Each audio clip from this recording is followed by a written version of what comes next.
Hello, everybody. Welcome to SDEV 153. It's usually a really fun class. HTML5 really, but we focus mostly on HTML and CSS, the non-dynamic portion of the programming language standard for websites. And that word's kind of important because there is an official international standard for how we program websites. Most of our other programming languages don't have a standard, so aspects from the standard have also been picked up in some of the other programming languages. We're going to spend a lot of time with cascading style sheets, which is how we apply colors, sizes, layouts, how we deal with basically programming and appearance. And since there's an official standard here, most of our other programming languages, the GUI packages, the graphical user interface packages that we use to build the interface, humans will go around and click on buttons and all that stuff. Most of those will accept CSS because it is an official standard somewhere, so it just makes sense to be consistent. So a very useful thing. And HTML itself, hypertext markup language, those last two words there, markup languages, we'll talk about that pretty soon here today, are a really good thing for programming computers because it's obviously it's not the best we could do, right? That would be typing straight in binary code, but even would never make sense of that. So it works out very, very well for how machines actually process data, and it's human readable. So it's an optimization thing, and markup languages can often be used to buy back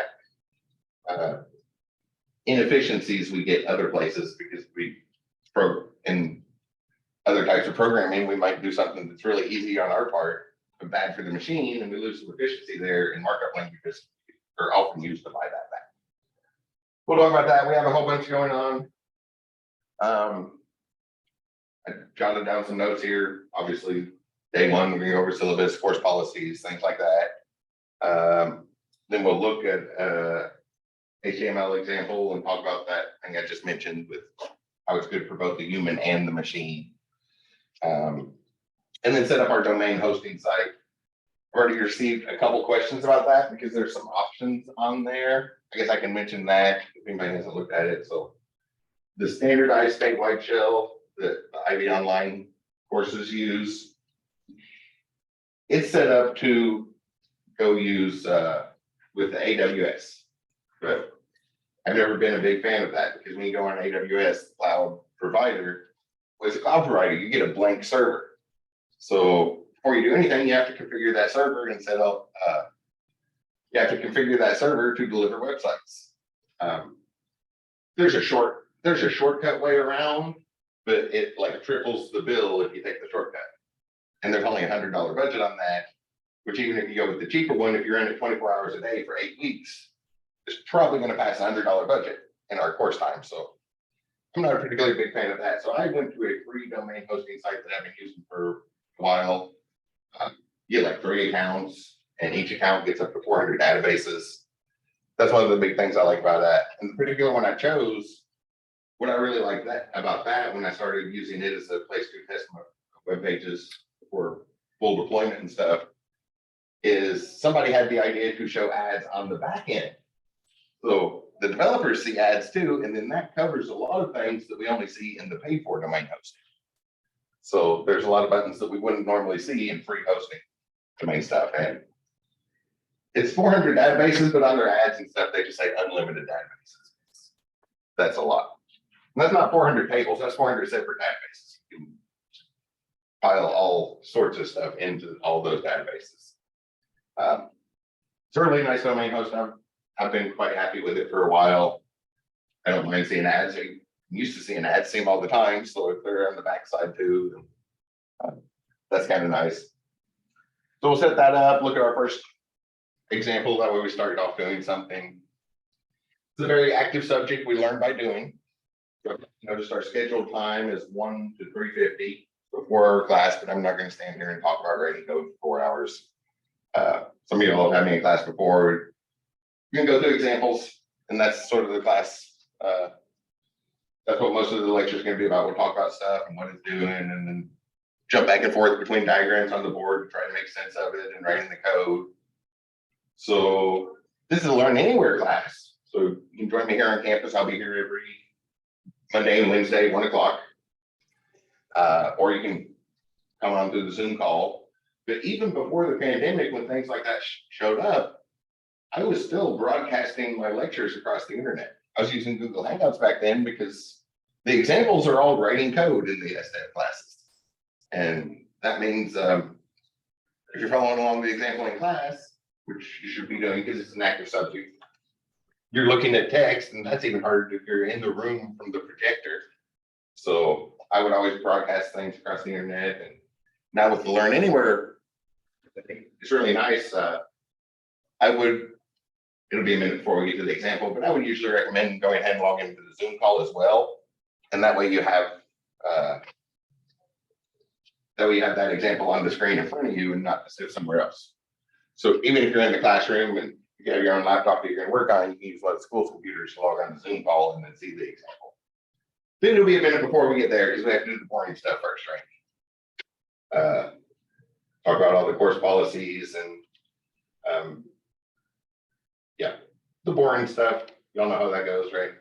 Everybody's been in at least one classroom before. You know what the first days are like.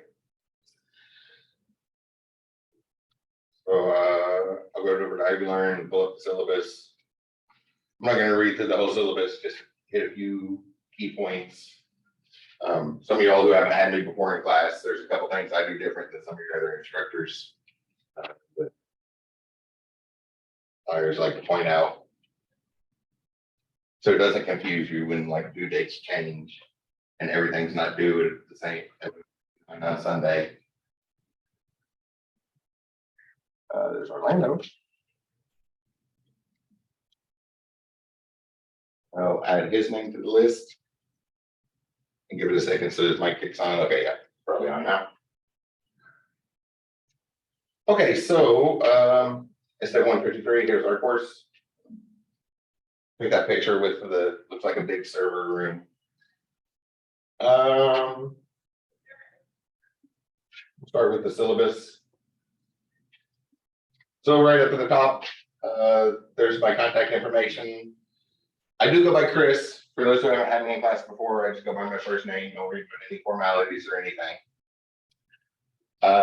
And during a semester, y'all know how it goes. There's lots and lots and lots of things that want to send us notifications in the modern world. So during the semester, when classes are running, I turn all of those off except for two things. The only two things that make noise on my phone are text messages and the Ivy Learn inbox. Those are the best ways to get a hold of me. And they just made a change to the inbox. Is it doing it again today? So it syncs to the college email as well. And since this change went into effect last week, I've noticed that the Ivy Learn inbox stuff sometimes takes up to an hour to get to my phone before it makes noise on my phone, which kind of negates that quickest way to get a hold of me thing. But hopefully that's just an overload. If the machines might be busy and getting all the little kinks worked out, and that'll straighten out soon. But those two things are the best two ways to get a hold of me. Is this anybody's first class here at Ivy Tech? One person? Okay. Have you been able to find Ivy Learn? Okay. So the inbox, if you haven't seen it before, is just an email.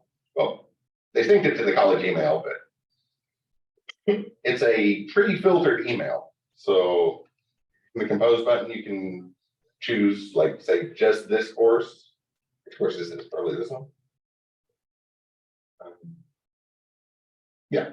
And then you can just choose from list and just choose people off the list instead of trying to remember a bunch of different people's email addresses and stuff.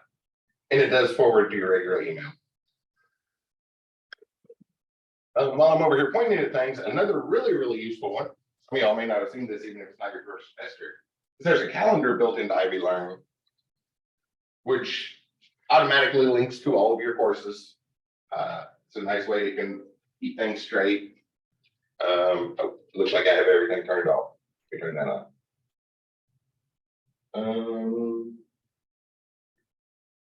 This class. There we go. So it'll show everything on the calendar, cross them off when you finish them. So it's a nice little list for that. And like all calendars in our world, calendars are standardized. So whatever one you normally use, the blue link over here in the bottom right, which isn't showing on the TVs in the room, let me move these thumbnails out of the way. The blue link over in the right, the calendar feed, just copy and paste that link into whatever calendar you normally use, and it'll sync the two calendars together. A really useful feature. I've noticed a lot of people may not use it a whole lot, so it's handy because it'll automatically cross things off, makes it a lot easier to keep track of them when they're due. Which, if you haven't had me in class before, due dates are not as consistent as you will see in other classes. That is not good practice for the real world. And due at 11:59 p.m. on Sunday night is not how things work in the real world. So I like to change it up a little, make adjustments. We'll go back in here. Oh, and speaking of messages, before I move on to the next thing, with the Zoom call, a lot of times questions will pop up in the chat room. In the general chat room, I'll probably see it. But if you're going to send me a direct message, I am on more than one machine. Just for the classroom, I had to log into this one on my official account. But I always use my laptop where I actually have permission. I have unrestricted permission on my own laptop, so I prefer to use that. But I'm standing by the machine that the name says Chris PC. So if you want to send me a DM, make sure you send it to that one instead of the one with that says Christopher. Otherwise, I might not see it till the end of class, but I'll walk over to that machine and log out at the end of the Zoom call. And usually by then, everybody's left and I'll be like, oh, there was a question 45 minutes ago that really should have been answered at that time. Or you can just unmute and yell your question out. I'm fine with that. I've heard the phrase, there's no such thing as an interruption on a Zoom call. And I think most of us have been on Zoom calls before. The traditional raise your hand and wait patiently doesn't quite work on a Zoom call. So just unmute and interrupt me when you have a question, because that's probably the question when it pops into your mind is probably related to what we're going over right at that time. Let's see. So that's messages and lots of ways to get a hold of me. I have a bunch of office hours, Monday and Wednesday, 4:30 to 5:30. So after our class here, there'd be an hour that I'm in my office, which is directly across the hall from the computer lab where I'm at right now. It's Oval 160. Yeah, for those that here in the classroom, if you walk out the door of this lab and walk straight across, you'll walk into my office. Or run into my office door if it's closed, but I'll be there at that time. And also have some administrative hours for paperwork and stuff like that, make sure I got time there. So I'm in the office a lot more than that. If you want to glance at the watch schedule on the door, it lists all the time that I'm in there and it has it all separated and things, but if I'm in the office, I'm in the office. The ones for officially office hours are right after this class, 4:30 to 5:30. And Tuesdays and Thursdays, where you can see it on the list there, 11 to 1:30. And then I'm there for quite a while. I'll probably be here till 6 o'clock every day, Tuesday and Thursday, and not have a class or anything. So I'll be near my office till at 6 o'clock, even though it's not exactly listed on there. And if you can't make it by the office, there's also a Zoom call that during my office hours, I try to stay logged on to that Zoom call, but I can only be on one Zoom call at a time. So if I have a meeting, if you go there and the Zoom call is not running during my office hours, that probably means I'm in a meeting.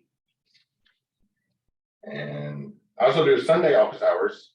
That thing I mentioned, I like to break away from everything. Do it Sunday night, 11:59. That's how most classes are. So over the years, I've noticed most people do their homework on Sunday afternoon and Sunday evening.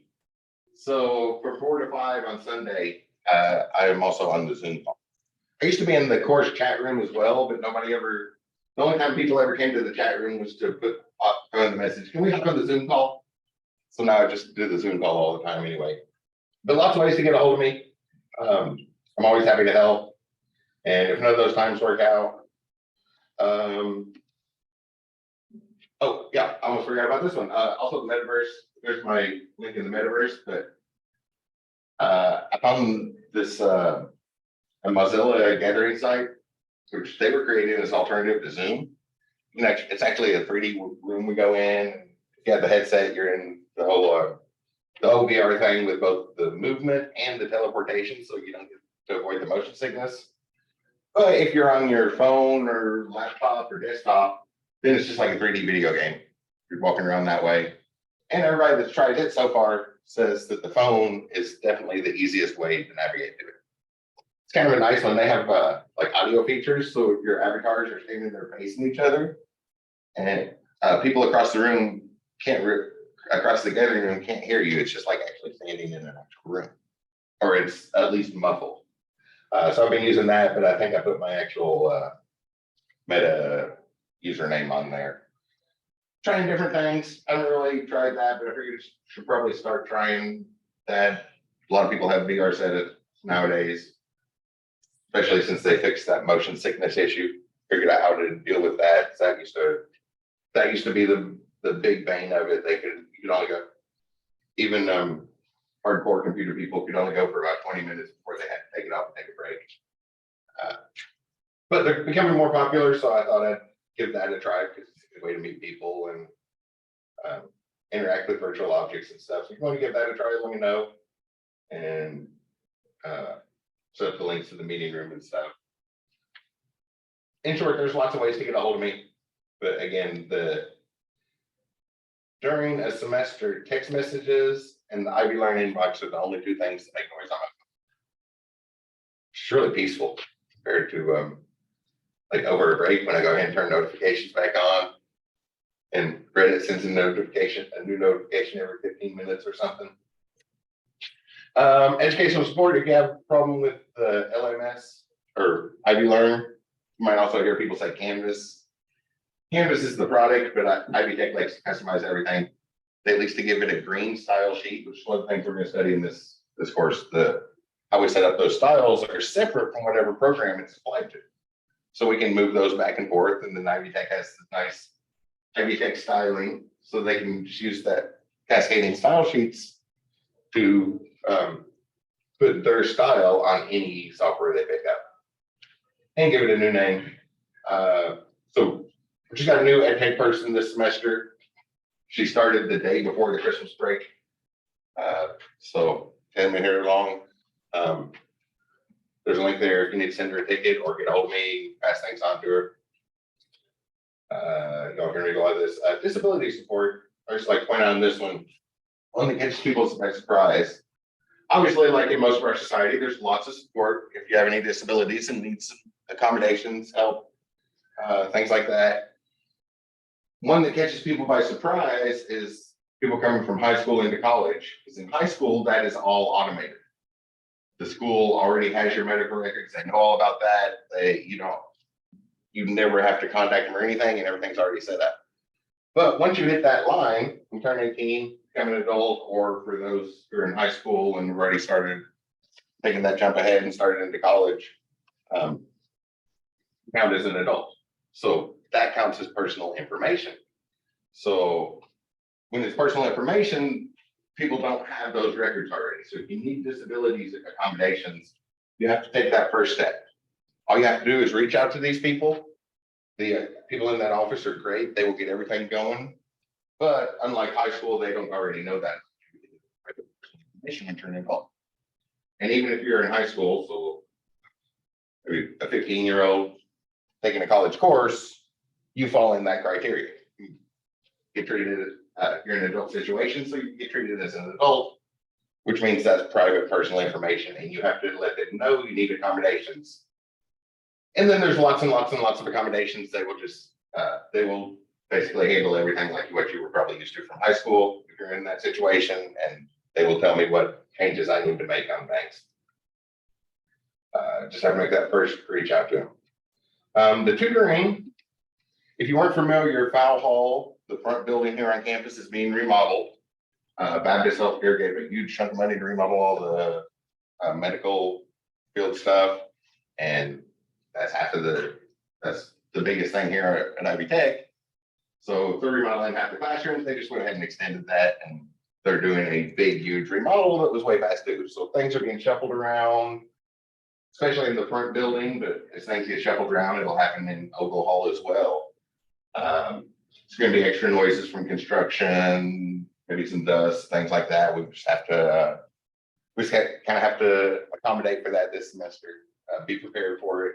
Know that sometimes construction workers might be making a lot of noise during our classes. Hopefully it won't last too long, but things are moving around. Where the tutors are at is currently in the front hall. If you're in Powell Hall, that tiled hallway.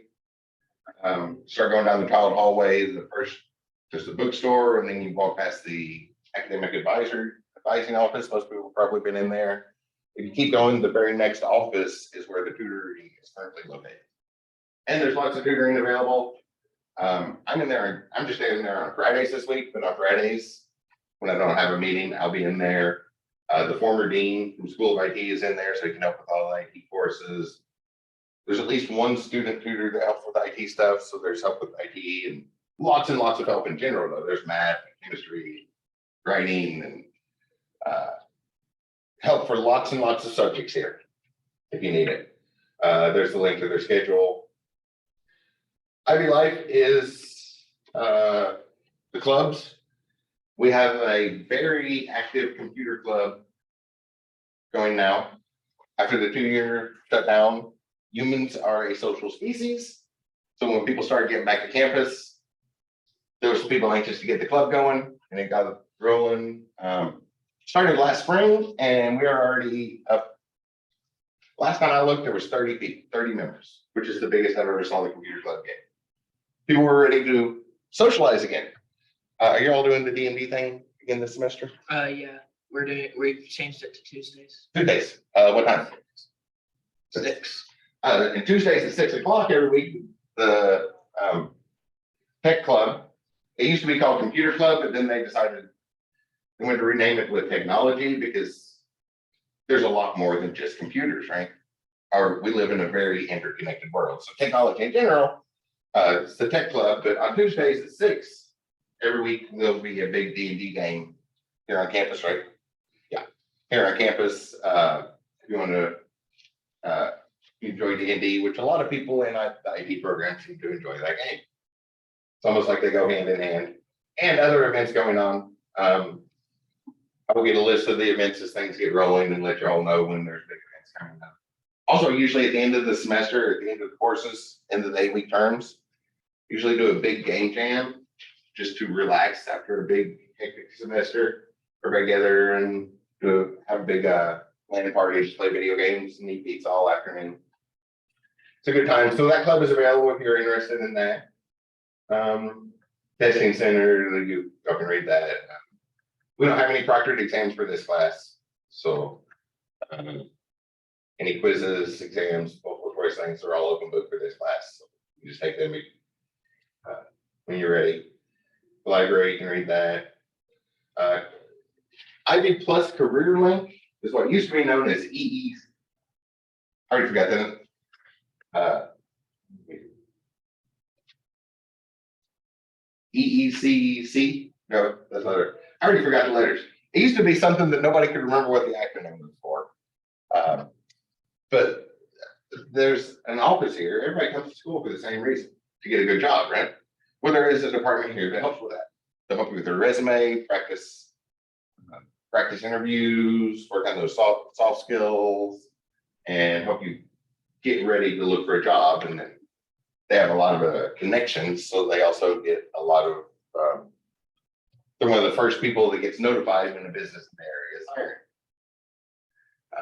So as I get those messages, I'll pass those on. But people are here to find good jobs and get good paychecks. So we have a department that specifically helps with that. Not just while you're in school. So when you're an alum, after you graduate, when you're an Ivy Tech alumni, they're still here to help with that. You can see their links. They're in the same office suite as the academic advisors. for those who've seen that. Instructor Supervisor, so if there's an issue that you think needs escalated up the chain involving me, that's my supervisor right now. We have an interim dean. Hopefully we'll have a regular salary for dean soon. He's currently in Belize getting a new visa and should be back in April. So by the end of the semester, our regular dean will be back. But for now, we have this interim dean is the dean from Bloomington is handling that. So if anything needs escalated up the chain, there's his contact information right there. And he's a real nice guy. He's on campus pretty regularly. Bloomington's not that far away, so he drives down here. My pop his head in and say hi. He's down here when we're in class or something. This one I would always like to point out. So, I mentioned disability services earlier. Americans with disability access legally required, but Ivy Tech takes that a step further. There's this Ivy Cares program. Because even if you don't have that paperwork saying you're disabled, everybody still needs help sometimes, right? Just something that happens. So there is this huge program to help with things. This is School of IT, so if you don't have a laptop, there are loaner laptops. They have laptops that you can borrow and use. They're not the nicest laptops you've ever seen, but they will work and get you through your class. Or get you by while you save up for a laptop or wait for financial aid to come in so you can buy your own computer or something. Do you rent those laptops? No, they're just loaners. It's for people who don't have them. So really a lot of them are old refurbished laptops and things. So, but they'll get you by for the classes. Probably not going to play Skyrim on them, but yeah, it would work direct. It works great to write an essay. Might look into that. This laptop just like slowly, the software sucks now and trackpad's broken. Oh yeah, they kind of give out after a while. So in the Ivy Cares office, if you go over to Fowl Hall, as soon as you go in Fowl Hall, the first door on your left, if you're going like from here over there, first door on your left is where all of that stuff is. The one I was going to point out is this link right down here. It says Ivy Assist. This is a really nice one. I think everybody already knew there's lots of help available in our society, right? But usually that help means you have to find it, track down the application, figure out if it exists and all that. And this isn't direct links to them. I'll put in Clarksville zip code. That's the one that's always fresh on my mind. But somebody consolidated the application process. So this isn't the application itself, but somebody went out and found all those applications and put links to them in one spot. And one spot to go to see what all the help is available. So I put in Clarksville zip code. So near Clarksville, 2,111 assistance programs. Things like transportation, if you need help paying for gas. And a lot of people didn't even know this one's still going, but if you worked in the restaurant industry before the pandemic shut everything down, the gas money fund the government set up has not emptied yet. So there's still gas money for former restaurant workers. I don't know how long that fund's gonna go on. I don't think they intended it to go this long, so I think a lot of people aren't using it. That's why it's lasted this long. But other things, healthcare, transportation, urgent need, but help to pay for gas or food banks. There's a food bank right here on Ivy Tech, food pantry. In Ivy Cares office, there is a food pantry. So, but lots and lots of them around. Yeah, it zoomed in Clarksville where I put the zip code, and you can see a whole lot of dots on the map there. But everybody needs help from time to time, and it's a consolidated place to go look for it. So a database full of links that will take you right to the application for the help program you need if you need it. All kinds of money things, help pay for childcare, that's a big one for a lot of people.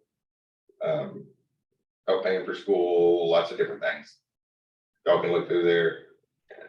I'll go back to the syllabus. Get the zoom buttons out of my way so I can click on the tab. There we go. Okay, so the book for this class. is built into the course shelf. Where's like, you'll see over here the Ivy Plus bookshelf link. If you click that,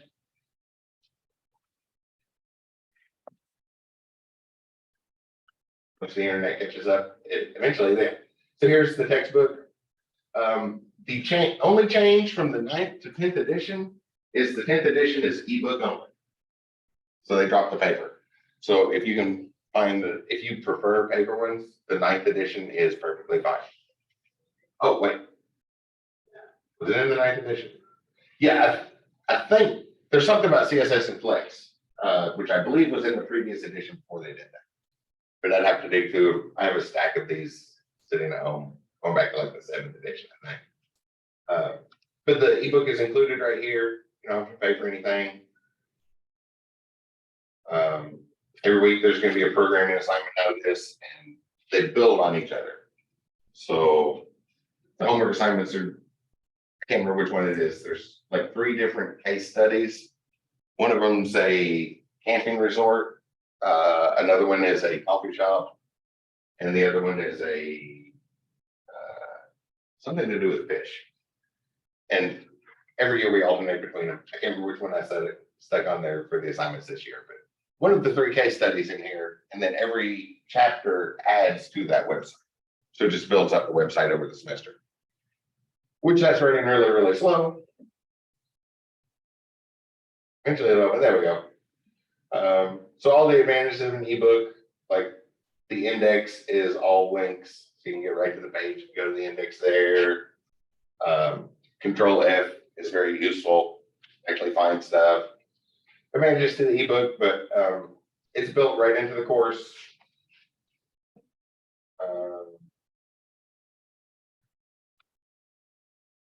I'll see instructions there. Somewhere, yeah, somewhere on that Ivy Plus bookshelf, there's a link that if you want a paper copy, but also the 9th edition should be sufficient. If I'm remembering incorrectly, and they updated those chapters after going ebook. If CSS Grid and CSS Flex are not an entire chapter, they're just casually mentioned in another chapter. There's only one chapter that would be different between those 2. But I think they changed it in the previous edition, and this one only went to ebook. Oh, there's the link I was looking for. Yeah. They have the loose leaf available, so you can just click the Barnes and Noble link there, which isn't the textbook. That's where they send you a whole bunch of a big stack of papers and put them in a binder, which I recently discovered that people do in different ways. If you do go with that, the best thing to do is leave it in the cellophane until you put it in the 3-ring binder. Because 3-ring binder will punch right through that cheap cellophane, but if you take it out of the cellophane, then you have a whole bunch of blue papers that get scattered everywhere, and it becomes an ordeal to get them in there. I watched some people fighting with that recently. It was like, oh, some start pointing it out to leave it in the cellophane to everybody and make sure they know. It does make it a little easier. Here's stuff about our course. You can read that. One of the big ones to point out, and this isn't just for our course, but every course you take at IBK will have this list on there. It says major course learning objectives. Just say exactly what it sounds like, the things we are supposed to learn from this course. And if this is a prerequisite for other courses, when you get in that other course, the instructor is going to expect you to know the things on this list. Or I would like to phrase it as, this is the list to make sure you got your money's worth out of the course. Near the end of the semester, you want to look at this list, and this is the one you want to go through like a checklist, make sure you feel comfortable, feel like you learned everything on that list. That's sort of the guide. Check all that off. They got your money's worth out of the course. And when you go into other courses, this is what they're going to expect that you learned in this course. And not just this course, but that's going to be in every one of your courses. So near the end of the semester, which I will remind you all around week 6 or 7, always look back at that list and make sure you feel like you learned everything you were supposed to in the course. Which they're often written very vague, left for interpretations. Sometimes you have to pause and think really hard about what they're saying. This acronym right here since it shows up. That's what you see is what you get. That's the making a website by dragging your mouse around.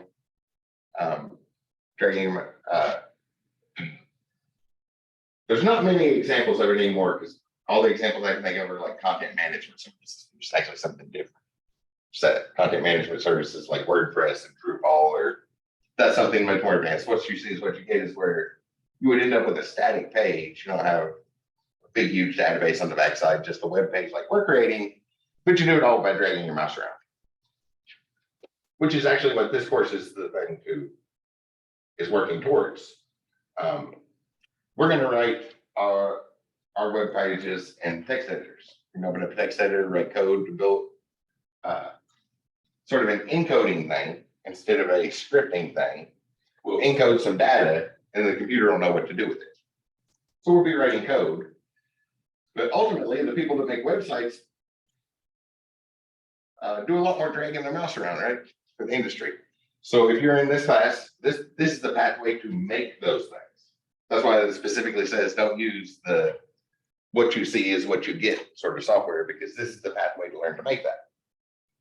If you're in the SDEV program, you probably one of these days can be open. Start writing a Python script that involves a GUI where an artist can drag their mouse around, and if they drag a text box to a place, you'll go to the background and have that Python script write a bunch of HTML and CSS code that is in the website. That's the path that's the path we're heading here. But before we can write a program that writes the code, we have to write the code ourselves. Otherwise, we very quickly get lost, right? Using one programming language to write another programming language based off of how a user clicks their mouse. We probably ought to know that programming language is being written ourselves. But that's the path we're on, and that's why that says don't use that. I guess I could use WordPress as an example of people who use that to like make blogs and not going super heavy into like database or customer relation things where you're just dragging text boxes around and drag your mouse around. Oh, Google Sites, they're still around. Yeah, if you use Google Sites to put together a blog or something, that drag and drop stuff, that is still just a simple web page. Y'all can read that, but that list is more important at the end of the semester than the beginning.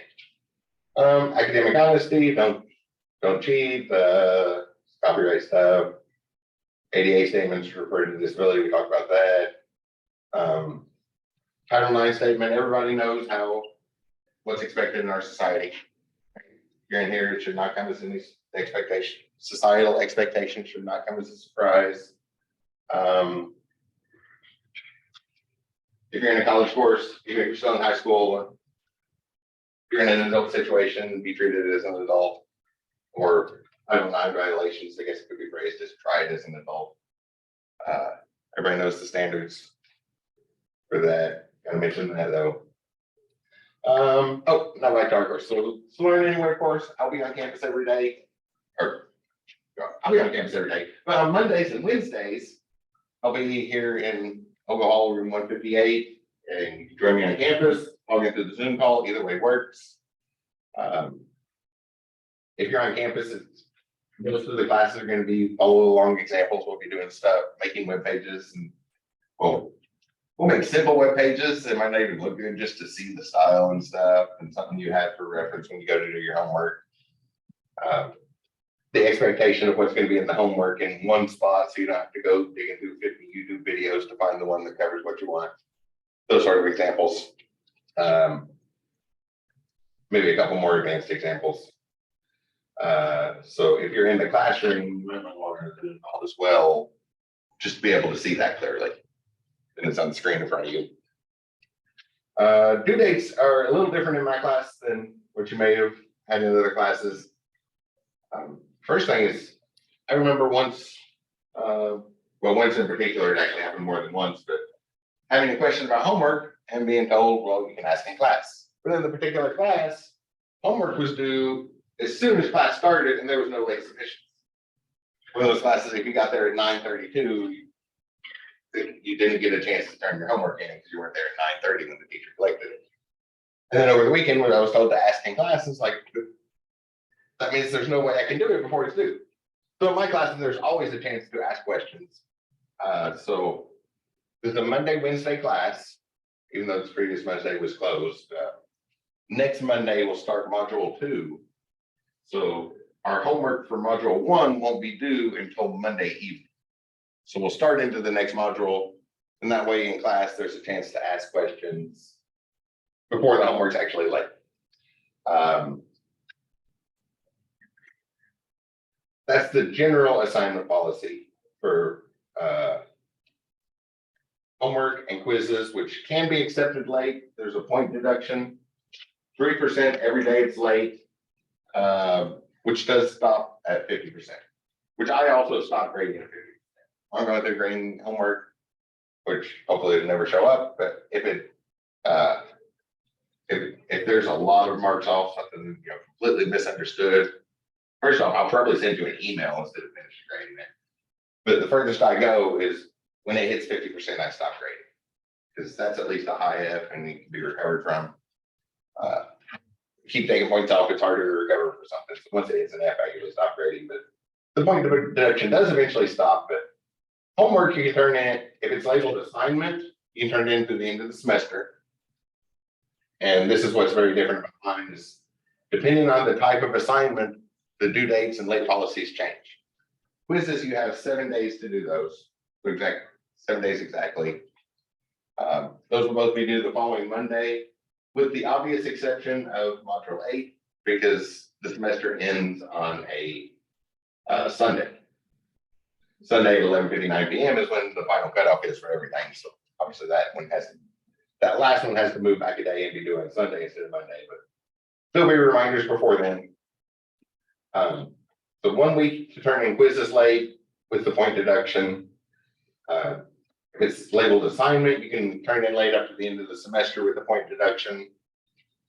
I know things happen, so you can ask for extensions. I usually keep a list. So this one's new for people who've had me before. I didn't add this clause in. That there is an upper limit on extensions.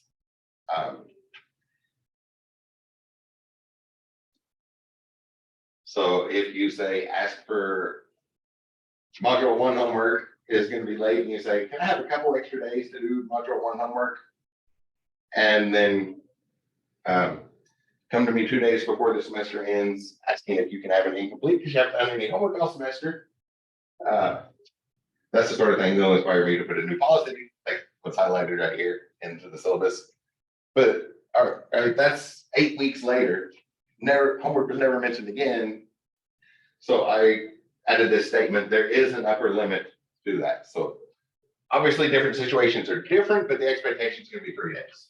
So homework's due on Monday. So if you say, I'd be completely overwhelmed and couldn't get it done, maybe a couple extra days, that's going to be Thursday, right? 3 more days. So that'll be the expectations. But I understand how life goes and get overwhelmed sometimes. But that was new for those who've had me before. So there is an upper limit to how long before that late penalty starts deducting again. You can't get asked for an extension on module 1 and then not do the assignment until the last day of the semester. And still expect the late submissions to be applicable for everything in between.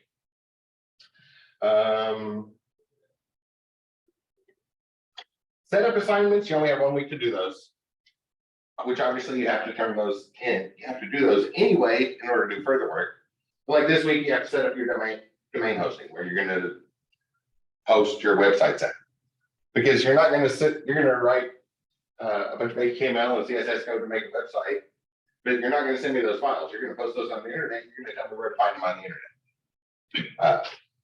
What we would normally do with a web page. So we have to set up our domain host. You can only get points for that on week 1. So no late submissions on that, but obviously you would still have to do that assignment. So you don't want to put those off. Discussion boards are also only for the week that's there. As I go with the name, a lot of people have just started using those as regular writing assignments and barely pay attention to them. What those are supposed to do is for online classes. In the traditional setting, everybody shows up in the classroom at the same time, sits through a lecture, and heads back to the parking lot at the same time. So those conversations you would have with your classmates walking down the hall and maybe during a class break and then walking back to the parking lot, that does contribute to your education, to your gaining knowledge, because, well, if you're talking to your classmates, the thing you know you have in common to talk about is the class you're taking. Or the lectures are going to be fresh on everybody's mind as you head back to the parking lot and talk about stuff, which is definitely missing in online situations. So discussion boards are an attempt to try and replicate some of that. In general, it's become writing assignments, but it's like a discussion. If you show up late to a party and your friends tell you you just missed the greatest conversation ever, can't bring it back up. It means you missed the conversation. So I have to treat discussion boards the same way. So make sure those are turned in before the due date with a couple substantial replies to classmates. Already talked about quizzes that are on there. And a computer does handle the late penalties. So it is 11:59 when things are due. So if you turn it in at 12 midnight, the computer is going to count it as late. There is a final deadline. The end of the course that was decided years ago, really, when this, long before you all scheduled for major scheduled this class, there was a final end of the course. So 11:59 on December 8th. Oh, that's wrong. I copied and pasted that. March 12th.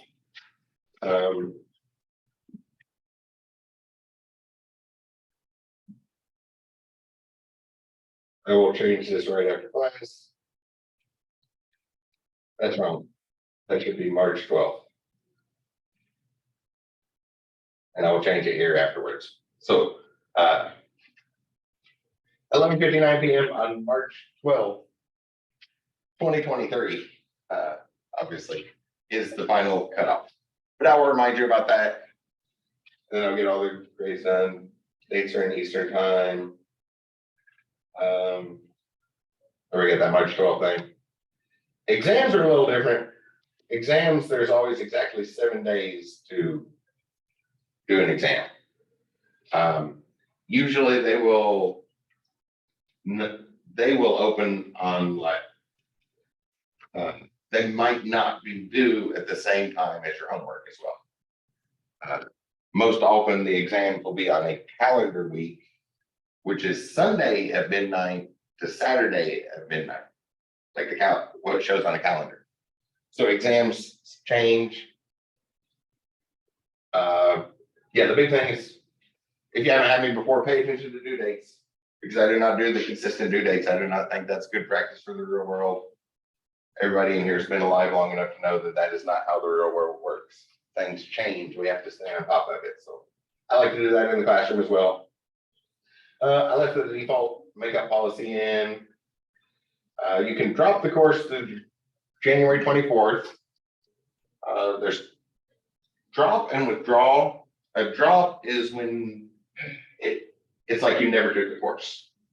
So it doesn't show up on your transcript or anything. That's actually for like, if you register for a course, you're going through your schedule and it's like, oh, this class sounds really neat. That's exactly what I want to study. And you take it and then found out they just changed the name of the old course and you already had it.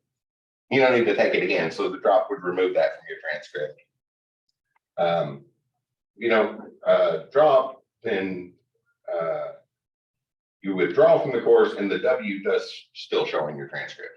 It'll show that you withdrew from the course. So you have up to near the end. February 26th is the deadline for that. January 24th is next Monday, right? Next Tuesday. So to drop it, you only have to next Tuesday, and withdraw is the end of February. And the W does show up and stay on your transcript. There's different ways to handle that. Different people feel differently about that. A W doesn't have a number that affects your GPA. That's the big reason to do it. Here at Ivy Tech, because if you fail a class, it's an F replace. When you retake the class, you get the new grade on there and then the improvements on your GPA and everything. But a W, if you withdraw from a class and then take it again, then the W is still showing on there. Some people don't like that. So It's your own take on which is better, but sometimes life gets overwhelming, right? We're not going to be able to do everything at once. And a lot of people do think that's better than failing a class. Some other stuff you can read them if you want. I look at the default statement here. The policy is the instructors respond within 36 hours. If you don't hear from me in 12 hours, something bad probably happened. I said that text messages and iRelearn messages are the only thing that make noise on my phone, but I check my email at least 20 times a day. It is very rare that it's more than 3 hours between checking email. Even in the middle of the night, I quite often wake up in the middle of the night and check that. So usually I will get back to you really, really quick. I just left the default one in there. Some other stuff. So assignments, there's some discussion boards. The case studies out of the book. We'll look at that here in a second. I can't remember which one it goes. There's 3 different ones, and we just build the same website the whole semester. I think we're on the one with the travel lodges, little cabins. I have to check. It's been a busy couple weeks getting things together.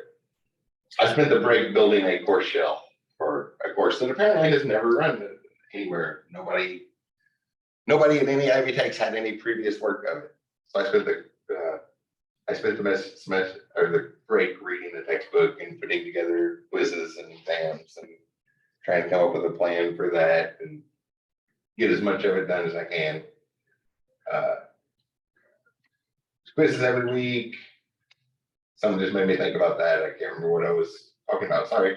Got a little distracted. I distracted myself and can't remember what I was just looking at. So assignments, case studies. Oh yeah. I can't remember which one it is because I've had a busy couple weeks and I did that a while ago. I've done a lot of stuff since November, but we'll see which one it is here in a second. There's a couple essays. One of them I put in almost every class. Some of y'all have seen this before, the new technology report, which is a report. It doesn't need deep research. Think of like a news report, which actually for those who haven't had me before, I get kind of bored with the essay format. We changed since 1920. We can do way better than that in the modern world. So for the technology report, if you want to pull out a video camera and make it like a news report, it's just, you're going to look at 3 new technologies and write those. We'll look at those here in just a second. That'll be before we take a break because there's only 2 things left here. The big thing is there's a big project. You're going to pick a topic and spend the entire semester building this big, huge website of your choosing, and that's the final project. I did add attendance and participation back in. I used to do that in some of the classes and not in others. And some classes I wasn't worried at all about whether or not people showed up as long as you can do the work. And there were some inconsistencies there, and then people would apparently tell some of their friends, I have to come to these classes. And it wasn't all of my classes that I was okay with people not showing up for. So I added attendance and participation points back in, but really just as a reward. It's, there's 1,000 points. So while we're doing this stuff, you can think of that related 1,000 points to the grade, but 7%, so a little more than half of the A range, right? It's just a nice little boost for the people that do show up to class every time. I wanted a way to reward them, but it's not without punishing the people that don't make it. So that's I added that back into all of my classes. And yeah, there began to be some discrepancies because people would, like, some classes I was okay with people not going if they were working or if the military deployed them. And it was always in situations where I talked to people, but then people started telling their friends that, and then people thought that was the case when they heard it from somebody that I'd never even met. It's like, no, that's not the case. So it is a classroom. There is an expectation of attendance, but I understand things. So if the military has you deployed right now, and you're sitting on a boat watching the recording of this lecture in a few hours, that's understandable, but I did add those back in because it was inconsistent, so I guess it was causing confusion. People thought it was all my classes, but it wasn't all of my classes. Then the final project, and before we take a break here, let's talk about these two essays. Which I did post both of them in module 1, but they are not due in module 1. I just put both of them here because you know about them. There's 2 essays just due by the end of the semester. You see there, the due date on them is March 12th. Which I need to make a note of that change. To syllabus, so I don't forget to change that later after class. So the new technology report, I put in all my classes. Even if you drop IT and go to another school, whatever field you're in, it's important to stay up to date in that field. And that's very accentuated in a technology field because technology changes quickly. So by the end of the semester, you'll need to turn in a report on 3 new technologies, preferably from the last 6 months. This is a class related to websites, so web sort of technologies would be a good one to look for, but that's not a restriction. If you're just taking this class, but you're actually in the server administration degree, and you would rather do, well, that sounds like it would relate to it, and you would rather do something with your main degree, look up new technologies there. But 3 new technologies, just a paragraph or so on each. Think of like a news report, a newspaper story. 1 to 2 pages in total, essay stuff. Oh,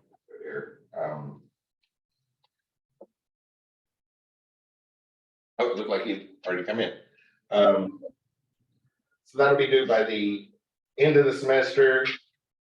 I put some links here for software development because it is an SDEV class, SDEV 150/30. So software development, so there's some links to software development news sites. SD Times here is one that used to be a magazine, right? Well, every month they mail out the magazine. I don't think they actually mail a paper copy anymore. But new requirements for authoring Jitterbit. So here's something. Jitterbit adds message queuing service to automation platform. So reorganizing the as messages come in on Harmony. But just look through some of the stuff, write about some new technology. There's no shortage of new technology. You won't have any trouble finding 3 interesting ones. And most of the new, especially if it's something you're really interested in, more is acceptable. So if you have way more than a paragraph to write about it, that's fine. But essays haven't changed since the 1920s, when the typewriters became commonplace. Typewriters have been around since the 1880s or so, but it was like a high-end. Really, really rich people could afford a typewriter up until the 1920s, and they became commonplace, at least in education, to the point of working in education, and that's when the format of essays as we know them were set up, right? They changed the rules on MLA and APA every couple of years, but it can be done with a typewriter. And we can do so much better than that these days. Plus, there's something else with MLA and APA we'll talk about in a moment. So a video submission, that would work great for this is a report, think like a news report. So do a recording and have a little report on it. Try to get the same amount of content that you would have in that essay, try to estimate it. When I first put that in there, I grabbed an old essay and just timed how long it took me to read an essay to get that estimate if you want something to go with. But most of y'all probably have an essay around and a stopwatch so you can see how long it takes you to move paper content to video content. There's screen capture software built right in here. Canvas Studio, you'll see the link over on the far left here at the bottom, the studio link. And this has a screen capture recorder.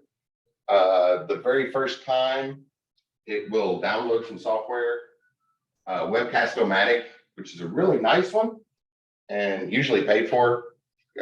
It's not the cheapest one, but they have a free version that does watermarks and at least has features out, which is still really nice. But this is the paid for version. So it'll download that first time. and then come back in and hit record button again, and it stores it right here in Canvas. And any place that you can make a submission. So like, probably should just use the back button, that might be quicker. Like a discussion board would be one, or that essay we were just looking at. If I go into discussion board, click on one at random, you'll see there's the little plugins here.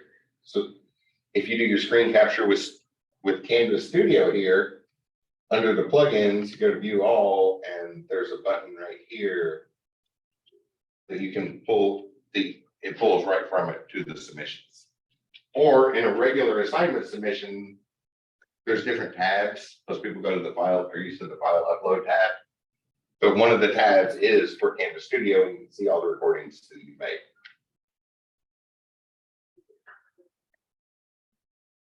Cancel. Oh, whoops. Okay, cancel. Not cancel, cancel. And this one I want the cancel button. It's confusing when cancel buttons work differently site to site. So that's that essay. Oh, and obviously oops. Not that, go back in modules. And a third format, which fits very nicely in this class, on the new technology report, instead of the traditional format, which is still acceptable if you just want to write your regular essay, do your research like normal. You can also do a blog. I just copied and pasted from an IBYT 115 class I had a couple years ago. We did our journals as a blog because that seemed more modern than writing on paper. It's like that seems outdated, especially since everybody in the class is IT students. So I made a video setting up a Google site blog, but we're making websites in this class, so we have a much better way to do that.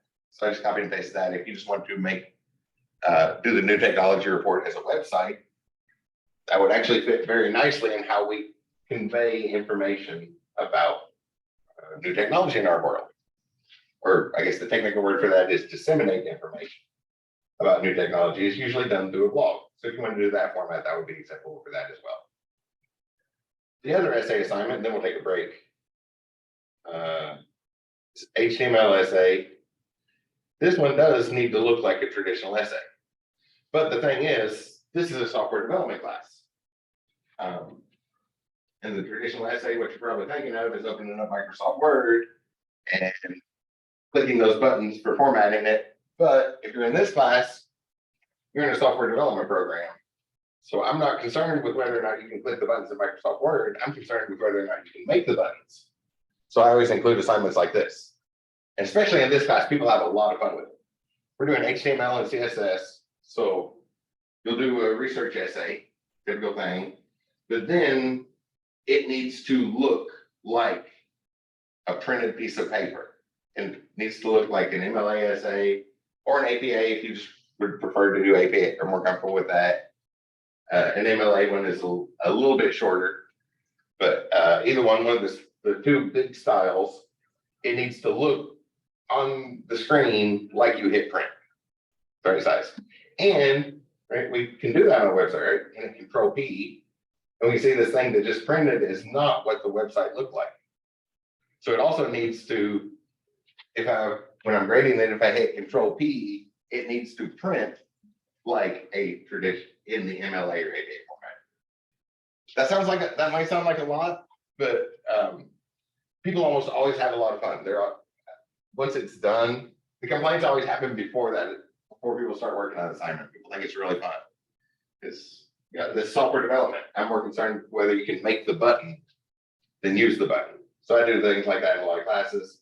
So you use HTML and CSS, the thing we're studying in this class, to make a web page look like the traditional essay. And at some point, I'll dig up the one that is currently the best I've ever received for that. I got it in the spring of 2020, and it's been a while on it, but it looks like you look at the page, it looks like you're looking at a photograph of an essay sitting on a chair. If anybody wants to try to top that one, but people have a lot of fun with that once they start doing it. But using what we study in this class to give the appearance of that. Those essays are just due by the end of the semester. I put them in module 1. I think I put them in 2 or 3 other modules along the way, just as reminders, like, don't forget about this, because you'll probably be busy in week 8 when it's actually due and don't want to get overwhelmed. So if a week seems slow, probably in the middle of the class might be the better time to do that. Okay, yeah, somebody already put it in the messages. I'm gonna try and top that. I'll dig it out and I'll show it. Oh, actually, that student just returned and it's the tutor, so you can even talk to the student that made that. He'll be in the tutoring center this semester. I don't know what his schedule is, but he might give you some tips on show you what he did on that. But it can be a really fun thing. Hopefully not overwhelming. Usually people think it sounds overwhelming, then have a lot of fun when they do it now. When the submissions, I get comments like that was tons of fun. But in general, we'll be making websites. So that kind of finishes up the course policies and stuff, figures up to about a good time for a break. That's in general, I'll talk for about an hour, lecture for about an hour. Hopefully y'all will talk to. Participation is good, active. If you have questions, ask them. I don't mind little side steps, distractions. Obviously, in 8 weeks, we can't cover every single thing there is to know about HTML and CSS. And we're also going to look at JavaScript and maybe a little bit of server-side scripting near the end. That way you can have web pages that do something other than just show data, right? The ones that can change a little bit. We'll see the first steps of that, get a preview of that. And other things. And maybe your interests lie in a very particular thing. If you want to ask those questions, I don't mind sidestepping and focusing on that because and make sure everybody's comfortable with it. This class usually runs really, really smooth. So I guess we're ready to get started with stuff. I'll do a first example and then I'll talk about history background stuff. But really for history and background, that's what that HTML essay is. That's the content for that. Typical research essay, just the formatting is what we're studying in this class, but software development. We're programming it or encoding it. Does anybody have any questions about course policies? Okay, in general, we'll do is talk for about an hour, take a break, talk for about another hour, and then the rest of our scheduled time, I'm going to call lab time. We'll wrap up the lecture. You can log off the Zoom call if you're on campus and have other stuff to do, you can leave. But during our scheduled time, I will just be sitting here waiting for questions to come my way. So until 3:50, and my schedule is this class, but the lecture is going to wrap up quite a bit earlier than that. Some of y'all that have me in like game dev class, we probably won't have any days where we go to 3:50 like we did. What did we do? 3 times we went all the way to the end? There's a few, but that was game development. That class is fun. We probably won't go to 3:50 every day, anytime, but right now is probably a good time for a break. 10 minutes sound good to everybody? I see head nods, people jumping out of the seat in here. So we'll get back to it. My laptop says 2:08. We'll get back to it at 2:18.